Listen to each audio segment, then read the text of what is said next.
큐티인 간식 타임. 6월 24일 금요일. 신성한 성품.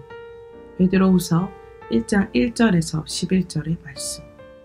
예수 그리스도의 종이며 사도인 시몬 베드로는 우리 하나님과 구주 예수 그리스도의 의를 힘입어 동일하게 보배로운 믿음을 우리와 함께 받은 자들에게 편지하노니, 하나님과 우리 주 예수를 알므로 은혜와 평강이 너희에게 더욱 많을지어다. 그의 신기한 능력으로 생명과 경건에 속한 모든 것을 우리에게 주셨으니, 이는 자기의 영광과 덕으로서 우리를 부르신 이를 알므로 말미암음이라. 이로써 그 보배롭고 지극히 큰 약속을 우리에게 주사, 이 약속으로 말미암아 너희가 정욕 때문에 세상에서 썩어질 것을 피하여 신성한 성품에 참여하는 자가 되게 하려 하셨느니라. 그러므로 너희가 더욱 힘써 너희 믿음의 덕을, 덕의 지식을, 지식의 절제를, 절제의 인내를, 인내의 경건을, 경건의 형제 우애를, 형제 우애의 사랑을 더하라. 이런 것이 너희에게 있어 흡족한즉 너희로 우리 주 예수 그리스도를 알기에 게으르지 않고 열매 없는 자가 되지 않게 하려니와, 이런 것이 없는 자는 맹인이라. 멀리 보지 못하고 그의 옛 죄가 깨끗하게 된 것을 잊었느니라. 그러므로 형제들아, 더욱 힘써 너희 부르심과 택하심을 굳게 하라. 너희가 이것을 행한즉 언제든지 실족하지 아니하리라. 이같이 하면 우리 주 곧 구주 예수 그리스도의 영원한 나라에 들어감을 넉넉히 너희에게 주시리라. 아멘.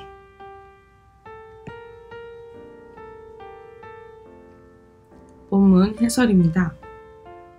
극도의 경건주의와 쾌락주의가 판치는 암울한 상황 속에 있는 성도들에게 베드로가 편지를 씁니다. 그런데 그는 서두에 자신을 예수 그리스도의 종이자 사도라고 고백합니다. 이 말은 자기 힘으로 이 일을 하는 것이 아니라 예수 그리스도로 말미암아 한다는 믿음의 고백입니다. 또한 베드로는 자신뿐만 아니라 이 편지의 수신자들 역시 그리스도께 동일하게 보배로운 믿음을 받은 자들이라고 합니다.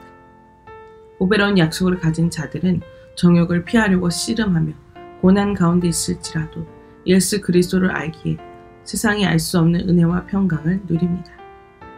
그리스도께 받은 보배로운 믿음과 약속으로 정욕을 피하려고 씨름하며 고난을 통과하고 있습니까?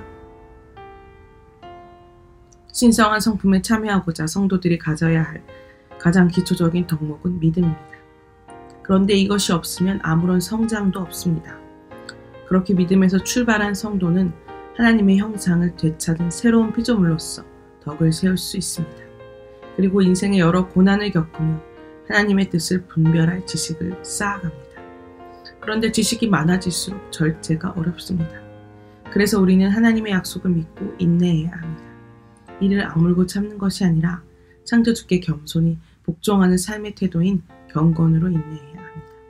그런 다음에야 믿음의 완성인 형제사랑을 할 수 있습니다. 내가 맺고 있는 신앙 인격의 열매와 아직 맺지 못하고 있는 열매는 무엇입니까? 예수 그리스도를 알면서도 열매 맺지 않는 사람은 맹인과 같아 멀리 보지 못합니다. 거짓 선생들처럼 남을 가르치지만 실상은 열매가 없는 사람인 것입니다. 내가 조건 없이 죄사함을 얻고 믿음을 선물로 받게 되었음을 잊어버리는 것은 옛 죄의 상태로 돌아가는 것과 같습니다. 어떤 고난에도 우리는 나를 굳건하게 하여 구원을 완성해 가시는 하나님의 뜻을 잊어서는 안 됩니다. 우리의 고난은 이 땅에서의 죽어짐을 통해 천국을 향해 나아가도록 하기 위한 것입니다.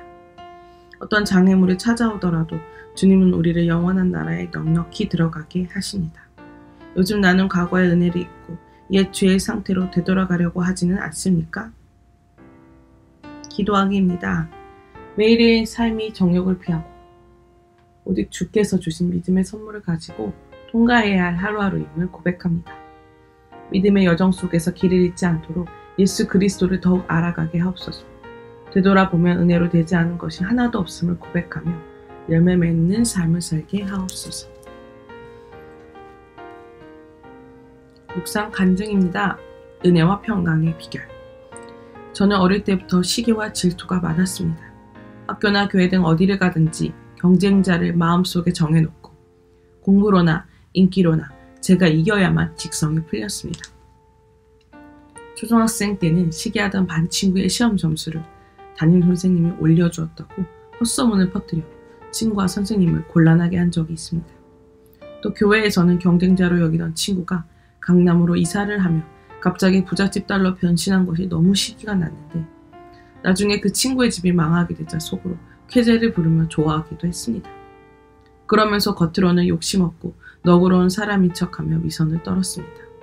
이렇게 이중적인 삶을 살며 나의 죄 때문에 죽어주신 예수님을 알지 못하기에 저는 언제나 우월감과 열등감을 오가며 마음의 평강이 없었습니다. 결혼한 뒤에도 남편보다 더 매력적인 사람이 없다. 세상을 기웃거리며 살고 있었을 때입니다. 임신하고 막 태동이 시작될 무렵 남편의 외도 사실을 알게 된 저는 낙태하고 이혼하는 것밖에 길이 없다고 생각했습니다. 그런데 그때 마침 직장 동료의 인도로 말씀 묵상을 하는 공동체에 속하게 되었습니다. 매주 교회에서 선포되는 구속사의 말씀을 들으며 하나님과 우리 주 예수를 알아갔고 죄를 물처럼 먹고 마시며 살아온 나의 죄가 남편의 바람이라는 고난보다 크다는 것이 인정되면서 은혜와 평강을 누리게 되었습니다. 믿음의 공동체에서 늘 죄와 고난을 나누며 가다 보니 하나님이 신기한 능력으로 생명과 경건에 속한 것들을 저에게 주셨습니다. 그래서 남편이 상대 여자의 바람기 때문에 힘들다고 제게 토로할 때 공동체 지체 이야기를 듣는 것 같다고 여겨지며 요동하지 않고 남편의 구원을 위해 기도할 수 있게 되었습니다. 정욕 때문에 세상에서 이리저리 방황하다가 썩어질 인생인데 하나님은 그런 제게 보배롭고 지극히 큰 구원의 약속을 주시고 절제와 인내를 배우게 하심으로 신성한 성품에 참여하는 자가 되게 하셨습니다. 남편은 아직 교회에는 나오지 않지만 가정으로 돌아와 사춘기 딸의 우울과 방황을 부모로서 같이 감당해주고 있습니다. 나의 구원의 1등 공신인 남편이 구원의 약속을 받기까지 제가 먼저 주 예수 그리스도를 알기에 게으르지 않고 늘 공동체에 잘 속해가길 소망합니다. 적용하기입니다. 일주일에 3번 이상 교회 온라인 기도회에 1시간 이상 참석하여 힘든 가정을 위해 기도하겠습니다. TV 시청을 줄이고 신앙 서적을 읽겠습니다.